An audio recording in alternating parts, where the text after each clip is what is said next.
Olá, seja bem-vindo a mais um vídeo aqui no nosso canal e agora neste vídeo nós vamos falar de metabolismo, vamos continuar falando sobre exercício e metabolismo. Vamos aprender nesse vídeo a via anaeróbia lática ou via glicolítica e a partir daí entender para qual tipo de exercício com relação à intensidade e volume, tempo de duração, para qual tipo então de exercício essa via é mais adequada e ela é fundamentalmente a via que predomina na geração de energia ATP.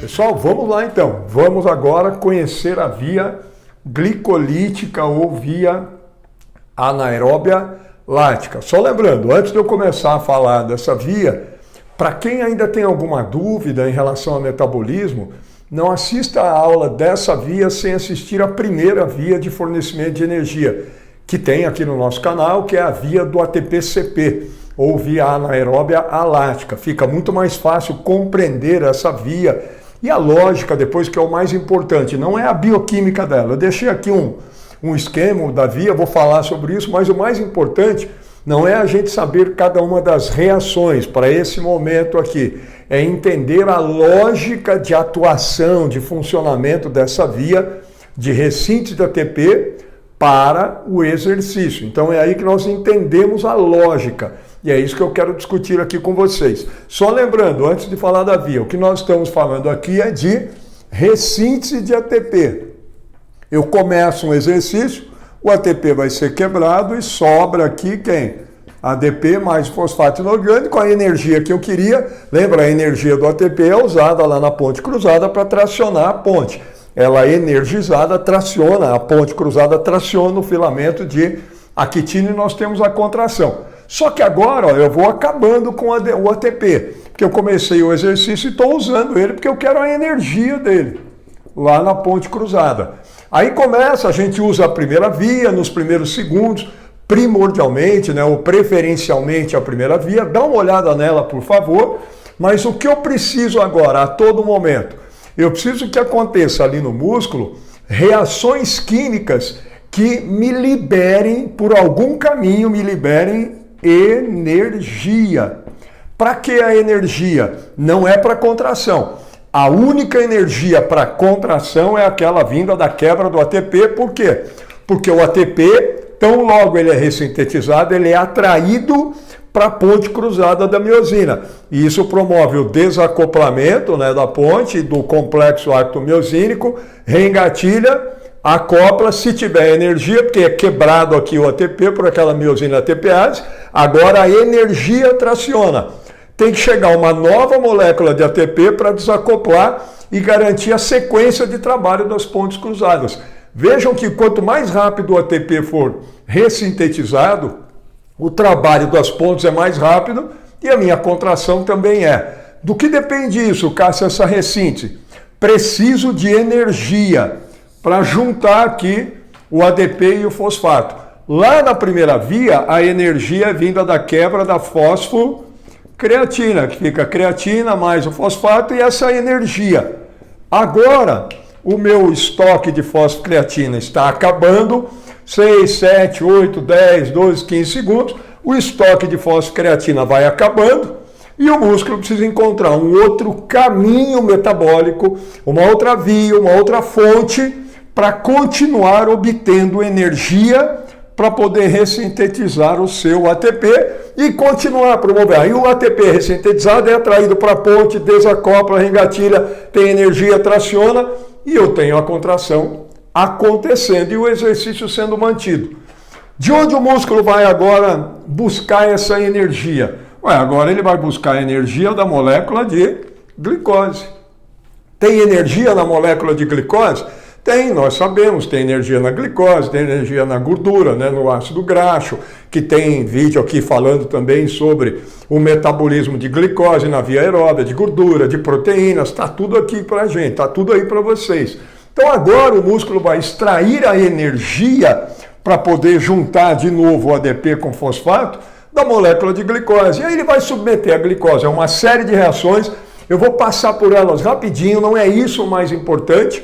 mas para a gente entender a lógica dessa via para o exercício em si. Vamos lá então. Tem energia aqui na glicose? Tem. Aí agora o músculo pega essa glicose que veio lá da corrente sanguínea, pode vir também do seu estoque de glicogênio, depois dá uma olhada aí que tem uma outra aula falando disso, a utilização da glicose também ali pelo glicogênio. Então essa glicose estava lá no sangue, entrou aqui para o músculo e já começa a ser metabolizada para extrair dela quem? A energia e me dá ressíntese do ATP. Vamos lá então, numa primeira reação dessa via, a glicose é convertida em glicose 6-fosfato. O que é isso, Cássio? Nada além do que na molécula de glicose, lá no carbono de número 6 da molécula, vai lá e junta um fosfato nela. Coloca um radicalzinho fosfato nela. Uma molécula de fosfato. Acabou. Então eu quero uma glicose, agora é uma glicose 6-fosfato. Só uma curiosidade. Isso acontece que é para o músculo sequestrar a glicose. Uma vez ela fosfatada, ela não sai mais, o músculo não perde mais a glicose. Quando eu estou em repouso, essa glicose 6-fosfato vai ser lá convertida em glicogênio, vai ser juntada, junta 1, 2, 10, 30, 40 glicoses, forma um glicogênio. Nós estamos agora em exercício, a glicose vai ser levada para a via. Então agora a glicose 6-fosfato vai entrar para a via glicolítica. Só tem um probleminha inicial aí. Para poder juntar um fosfato no carbono 6 da glicose, o músculo precisa, entre aspas, aí, emprestar o fosfato do ATP. Então, na primeira reação da via, o músculo quebrou esse ATP e pegou o fosfato dele e juntou na glicose. Então, essa via já começa perdendo ATP, começa devendo um ATP. Vamos lá, vamos na sequência. Não se preocupem com as reações e os nomes. É só a lógica que eu vou chamar a atenção para vocês. Numa segunda reação, então, essa glicose 6 é convertida a frutose 6, não tem problema. Numa terceira reação, a frutose 6-fosfato é convertida a frutose 1,6, 2-fosfato. O que aconteceu aqui, Cássio? Eu tinha um fosfato no carbono 6. Agora eu vou ter mais um fosfato no carbono 1 dessa molécula de frutose. Por isso que é frutose 1,6, 2-fosfato ou difosfato. De novo, o que acontece? Para poder colocar mais um fosfato nessa molécula agora de frutose, o músculo teve que quebrar outro ATP. Ele emprestou o fosfato do ATP. E agora, então, até aqui, ó, na terceira reação, o músculo já gastou 2 ATPs. Já teve a utilização, está numa dívida e está num débito de 2 ATPs. Atenção só numa coisa. Essa terceira reação, eu preciso que vocês lembrem de uma enzima, que é a PFK, da sigla em inglês fosfofrutoquinase, PFK. Essa aqui é a enzima-chave da via glicolítica. O que significa isso, Cássio? Quanto mais ativa ela estiver, as reações todas da via são mais rápidas. Quanto menos ativa ela estiver, tudo é mais lento. O ATP vai ser ressintetizado daqui para baixo. Então, quanto mais rápida essa enzima estiver, eu tenho a ressíntese do ATP mais rapidamente acontecendo. Se eu ressintetizo mais rápido, a ponte vem, tracionou, precisa do ATP para desacoplar. Chegou, desacopla, vai, liga, traciona, chegou outro. Quanto mais rápido for essa ressíntese, o trabalho das pontes é mais rápido. O ciclo de trabalho das pontes, excitação, junção, deslizamento, isso é mais rápido. Portanto, a minha velocidade de contração também será mais rápida. Se as coisas aqui ficam mais lentas, a velocidade de ressíntese do ATP é mais lenta e a minha velocidade de contrátil vai ficar mais lenta. Eu vou diminuir a intensidade do exercício que eu estiver realizando. Atenção nisso. Essa aqui, portanto, é a enzima-chave da via. PFK, ela que dita o tom da via, se a coisa vai estar mais rápida ou mais lenta. Vamos nessa. Numa quarta reação, eu não coloquei aqui o nome, mas numa quarta reação, essa frutose 1,6 de fosfato é convertida a fosfato de dihidroxiacetona. Aí numa quinta reação tem um ponto importante aqui. Esse fosfato de dihidroxiacetona, a partir da quinta reação que está aqui, ele é convertido em 2,3-fosfogliceroldeído. O que significa isso, Cássio? Atenção nisso.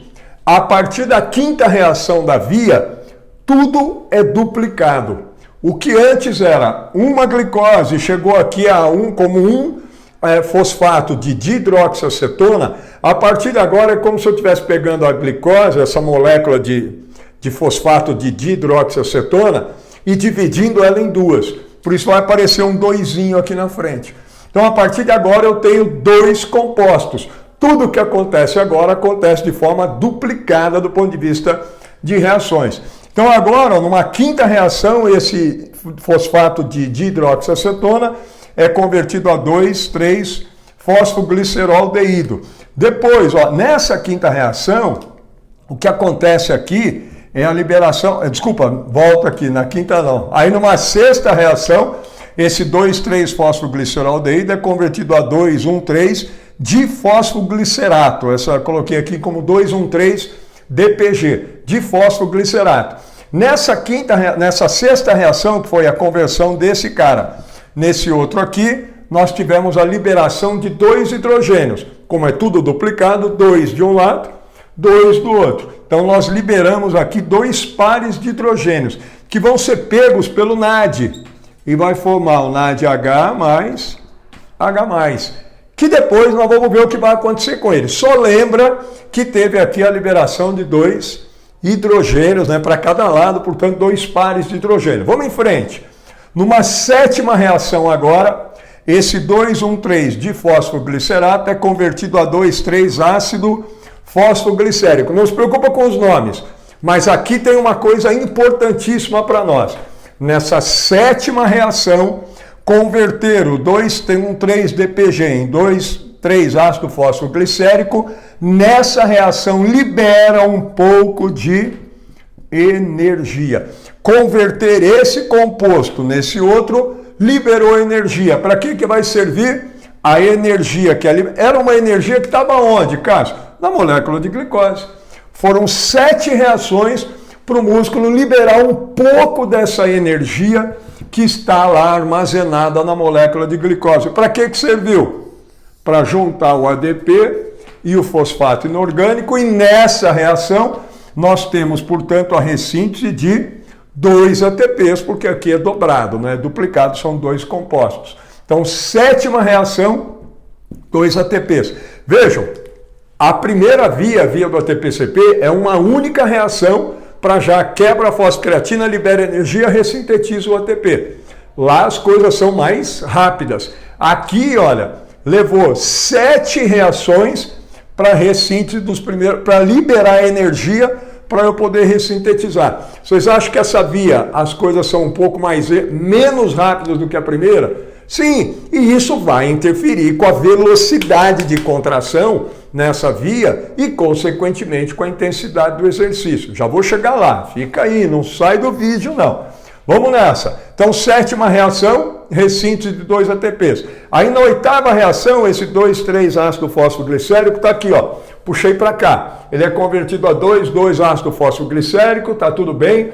Numa nona reação, esse cara é convertido a 2-fosfoenol piruvato. E agora, na última reação, na 10ª reação da via, o 2-fosfoenol piruvato é convertido finalmente a 2-piruvato, 2 moléculas de piruvato. O que aconteceu aqui? Converter o fosfoenol piruvato em piruvato liberou aqui também mais um pouco de energia que estava contida nessa molécula originalmente da glicose, que entrou na via como glicose e terminou esse conjunto de reações. A glicose terminou como 2-piruvato. O que era uma molécula de glicose, no final das reações, são 2 moléculas de piruvato. E nessa última reação, liberou mais um pouco de energia, que me deu condição de ressintetizar, juntar aqui o ADP e o fosfato e ressintetizar mais 2 ATPs. Vamos fazer o resumo da via, o que aconteceu no todo. Eu tinha uma glicose,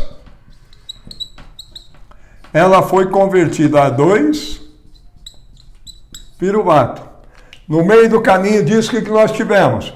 Um gasto de quanto? 2 ATPs. Tivemos uma produção de quanto? 1, 2, 3, 4 ATPs. Produção, 4 ATPs. E, portanto, nessa via eu tenho no final um saldo de 2 ATPs para cada glicose que entra na via. Para cada glicose que entra na via, eu tenho um saldo final de 2 ATPs. Por quê? Porque gastei 2, produzi 4 ATPs. Pronto, essa é a via glicolítica. Em nenhuma reação da via houve a necessidade da presença do oxigênio para que o ATP fosse ressintetizado. Portanto, é uma via o quê? Anaeróbia, que não precisa do oxigênio para ressintetizar o ATP. Nós já vamos ver por que ela é denominada dilática, mas 5 minutos nós fechamos aqui. Então, olha, via glicolítica porque usa a glicose como substrato. E só glicose, mais ninguém. E ela é anaeróbia porque não utiliza o oxigênio em nenhuma das reações. Atenção agora para a gente fechar aqui e entender. Vou apagar tudo isso aqui. Olha só. Com essas características que vocês viram aqui, comparando a primeira via do ATP-CP, eu tenho como, a partir de agora, caracterizar a via. Então, eu faço a caracterização da via glicolítica. O que significa isso mesmo, Cássio? Caracterizar é definir a via como? Em função da sua. São os 2 critérios que eu uso. Essa é a minha forma de ensinar essa bioenergética, para ficar mais fácil do aluno entender. A primeira via é uma reação, o ATP é ressintetizado. Então é muito rápido. Um primeiro critério que eu ponho é de potência na ressíntese de ATP. O que é a potência? É a velocidade com que ela ressintetiza. Do que depende isso, Cássio? Primariamente, do número de reações. Quanto menos reações, mais rápido é o ATP, a potência da via é maior. E em segundo lugar, das enzimas. E aí é o treinamento que faz, da atividade das enzimas. Quanto maior for a atividade das enzimas, cada via fica mais rápido. Mas o número de reações é primariamente determinante. Por isso que a mais potente de todas, a que entrega o ATP mais rápido e que tem a maior potência, é a primeira do ATP-CP, porque é uma reação. Essa aqui são 10. A via aeróbia, que tem vídeos, são mais de 20. Então é por isso que, na medida em que a gente vai avançando da via do ATP-CP para a via glicolítica, para a via aeróbia, a intensidade do exercício vai diminuindo. Então vamos caracterizar essa via aqui. Eu caracterizo como uma via de alta potência na geração de energia ATP. E a primeira, lembra? Altíssima potência. É a maior de todas. Atenção nisso. E o outro critério, Cássio, de caracterização da via, é a capacidade que a via tem de entregar ATP, de ressíntese. Aí vem para a quantidade e o tempo. A primeira via é ruim nisso, lembra? Porque ela tem muito pouco, o estoque de fosfocreatina é pequeno e acaba muito rápido, em 10, 12, 15 segundos acabou. Então é uma via de altíssima potência, porém nós classificamos e caracterizamos como de baixíssima capacidade de ressíntese de ATP.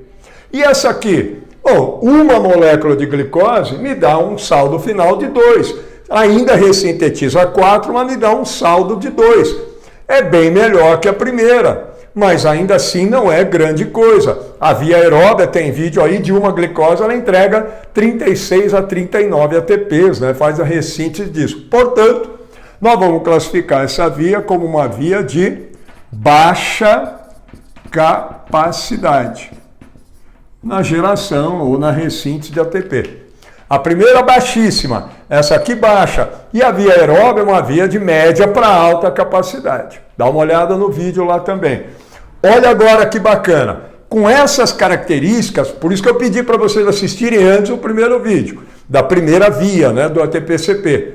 Com aquela característica, a via do ATP-CP de altíssima potência e baixíssima capacidade, ela servia para qual tipo de exercício? Então agora como fica fácil de entender o papel da via no exercício. Olha que moleza.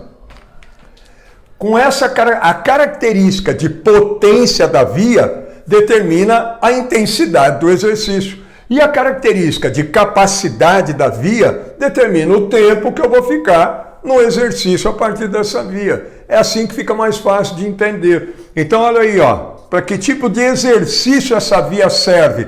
Ela é mais importante para gerar ressintete, ela vai predominar na ressíntese ATP para qual tipo de exercício? Se é alta potência, exercícios de alta intensidade. Pronto. Todo exercício. Por quê, Cássio? Porque ela entrega um ATP ainda rápido. Não tão rápido quanto a primeira. A primeira é máxima intensidade. A máxima velocidade contrátil é só na via do ATP-CP. Aqui não dá, na via anaeróbia lática ou glicolítica não dá, mas ainda dá para manter intensidade alta. E aí? E a capacidade determina o quê?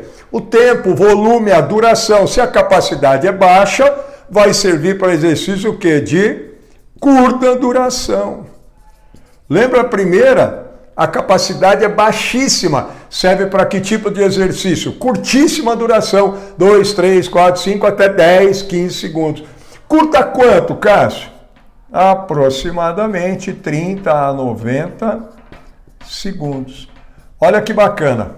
A partir desse momento, para quem tinha alguma dúvida nisso, olha só. O que é caracterizado metabolicamente, a partir de agora, para nós, como sendo exercício predominantemente anaeróbio lático. Para que um exercício tenha um predomínio dessa via fornecendo energia ATP, ele tem que ter qual característica? O exercício tem que ser de alta intensidade e durar mais ou menos 30, 40, 50, 60, 90 segundos. Tudo que tiver essa característica será por nós entendido como um exercício, quando estiver sendo realizado nessa característica, nessas condições, um exercício de predomínio metabólico anaeróbio lático. Então, o que é um exercício caracterizado como anaeróbio lático? Intenso e que dura de alta intensidade, que dure mais ou menos isso. O pico de produção de energia por essa via é em torno de 40 a 50 segundos. Esses são os mais anaeróbios láticos que nós temos. Vou apagar aqui. E aí é com vocês agora. O que nós temos aqui, então? Quais são os exercícios, as condições, provas, modalidades que nós vamos classificar como anaeróbias láticas? Tem que ter alta intensidade e durar mais ou menos esse tempo. Lá no atletismo, a prova mais característica de metabolismo anaeróbio lático, 400 metros. 400 metros rasos e 400 metros com barreira. Alta intensidade, provas que duram em torno de 40 e tantos segundos. 400 metros rasos, 400 metros com barreira. Lá na natação, a prova de 100 metros na natação, todas elas.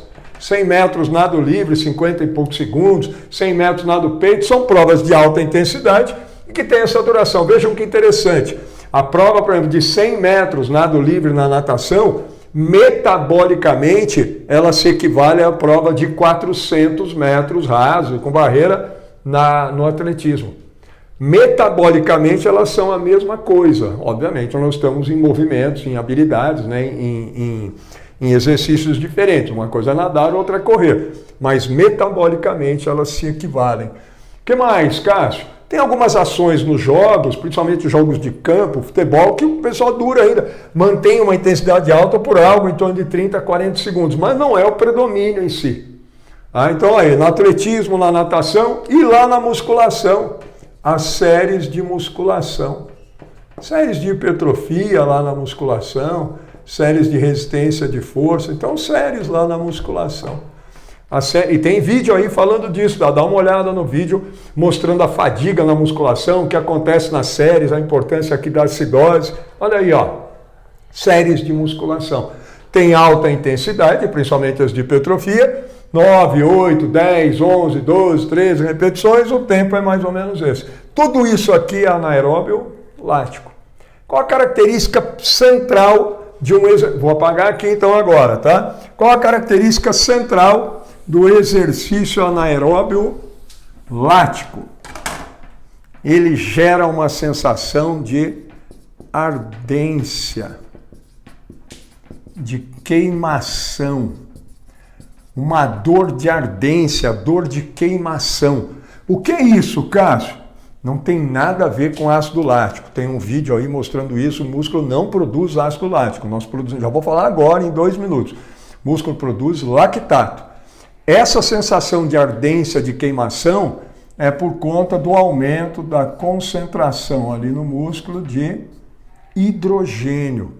Aumenta a metabólica. Antigamente a gente chamava isso de acidose lática, pelo ácido lático, mas isso não existe.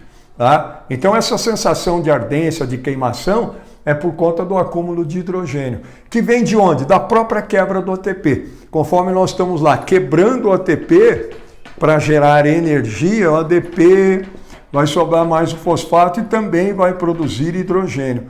Como as reações, né, são intensas, a intensidade é alta, a reação é rápida, a formação de hidrogênio é rápida. E aí vai passando 15, 20, 30, 40 segundos, acumula muito hidrogênio, porque nós estamos produzindo bastante hidrogênio a cada segundo, porque estamos num exercício de alta intensidade. E esse hidrogênio vai se acumulando no músculo e gerando a condição de acidose. Queima, arde. Tudo que tem essa queimação, essa ardência, é porque nós temos aí um aumento, então, da concentração de hidrogênio. Característica central de exercícios anaeróbios láticos. Para fechar, atenção agora. Cássio, você parou lá no piruvato, e agora? E o lactato, onde é que está? Olha que bacana. Quando chega no piruvato, o músculo é obrigado a se livrar do piruvato. Não dá para ficar com ele, porque a gente não tem como tirar o piruvato do músculo, transportar, mandar para fora. Então olha o que vai acontecer. Na medida em que a glicose vai sendo convertida lá nos 2 piruvatos, o músculo tem que se livrar dele, por quê? Porque se eu não me livro dele, o produto, o reagente aqui é a glicose. O produto é o piruvato. Se vai aumentando aqui o piruvato, o que vai acontecer? A reação todas as reações da via vão diminuindo. Isso é aquela tal de lei de ação das massas. Você vai aumentando aqui o produto da reação, você vai travando. É como se nós tivéssemos uma rodovia aqui e um pátio de estacionamento lá no fim dela. As glicoses vão entrando aqui na rodovia e vão estacionando aqui como piruvato. Vai chegar uma hora que o pátio de estacionamento está cheio, congestiona a via glicolítica. Isso é lei de ação das massas. Então o músculo tem que se livrar do piruvato. E ele tem 2 opções. Ou ele converte o piruvato em lactato, né, 2-lactato, ou ele converte o piruvato em 2-acetil-CoA. Acetilcoenzima A. Do que depende isso, Cássio? Se o músculo opta preferencialmente por converter o piruvato a lactato ou acetil, disponibilidade de oxigênio lá dentro do músculo. Se o músculo tiver com bastante oferta e bastante oxigênio ali presente, ele converte o piruvato em acetil e aí nós vamos para o metabolismo ou para a via aeróbia. Dá uma olhada que tem vídeo aí. Nessa condição que nós estamos agora de exercício de alta intensidade, e com 20, 25, 30, 40 segundos, tem uma carência na oferta de oxigênio. Na medida em que eu tenho carência, que eu tenho menos biodisponibilidade de oxigênio, o piruvato vai ser preferencialmente convertido em lactato. Por que tem essa carência? Primeiro, porque se é alta intensidade, estamos na fibra 2B.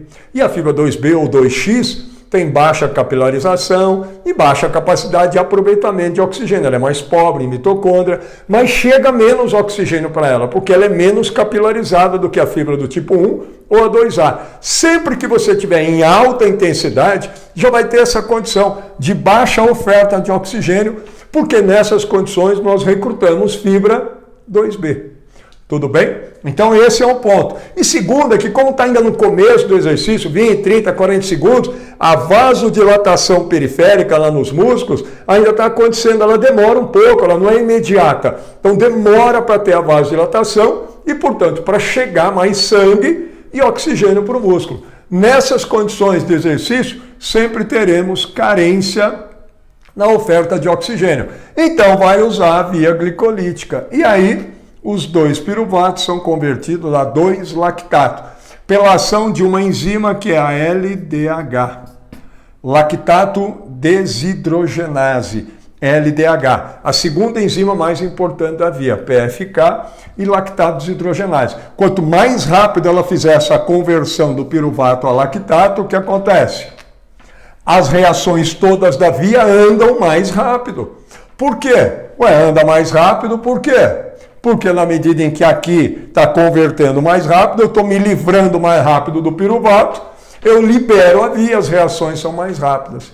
E aí, Cássio, não tem problema de acumular esse lactato? Não. Por quê? Por que o músculo converte o piruvato a lactato? Porque o lactato tem transportadores na membrana. Então, na medida em que o lactato está sendo produzido, piruvato para lactato, o lactato é transportado para a corrente sanguínea e libera a via, as reações vão acontecendo. O pátio de estacionamento não enche, por quê? Porque eu estou dando escoamento para ele. Então a via fica livre. Olha que bacana, quer dizer que o lactato é do bem, Cássio? É do bem. Olha o vídeo aí, eu não vou aqui me aprofundar nisso, mas tem um vídeo nosso aí falando do lactato, né, enquanto alguém que retarda a fadiga por acidose. Aí tem um vídeo aí falando sobre fadiga por acidose na via glicolítica e tem um outro vídeo falando do lactato, que já não é mais vilão, agora é mocinho do filme, né? Então o músculo não produz ácido lático, isso não existe no organismo, é lactato, é um íon, na verdade é um ânion, né? É um íon com carga negativa, não é um ácido, é um íon, e ele é do bem, mas olha o vídeo aí, a primeira coisa que vocês estão vendo é isso, ó. Ele é transportado para fora e ele, lactato, libera a via. Além disso, toda vez que ele vai transportado, ele leva com ele um hidrogênio e contém a acidose. Só para efeito final aqui de informação, os transportadores de lactato que tem lá nos músculos são as proteínas transportadoras, que são os monocarboxílico transporters, transportadores do monocarboxílico, que são as proteínas MCT. Tem vídeo aí falando delas, tá? MCT1, MCT4, MCT2, MCT3, MCT4, MCT1 e MCT4, as proteínas transportadoras do lactato. Tem vídeo aí falando delas. Maravilha? Então olha aí, ó. Essa é a via glicolítica. Lactato, então, não causa fadiga, né? Isso tem a ver com quem? Com o hidrogênio. Mas dá uma olhada aí no vídeo falando só sobre a fadiga na via glicolítica. Então tá aí, gente, essa é a via glicolítica, era um vídeo um pouco mais longo, porque ela é mais encorpada, né, para que vocês entendam, e a partir disso espero que tenha ficado claro que é um exercício predominantemente anaeróbio, lático, e em que condições, né, e por que essa via é a mais adequada para fornecer energia toda vez que nós estamos em exercício de alta intensidade e de duração em torno de 30, 40, 50, 60, 90 segundos, e a relação disso com a ardência, com a queimação na musculatura ali que está fazendo o exercício. Maravilha, espero que tenha ficado claro, deixa aí a sua curtida, né? Se inscreva no nosso canal, recomende o vídeo, recomende o canal para os conhecidos de vocês, faça parte aqui também do nosso clube de membros, e eu espero revê-los nos demais canais aqui, nos demais vídeos aqui do nosso canal. Obrigado, pessoal.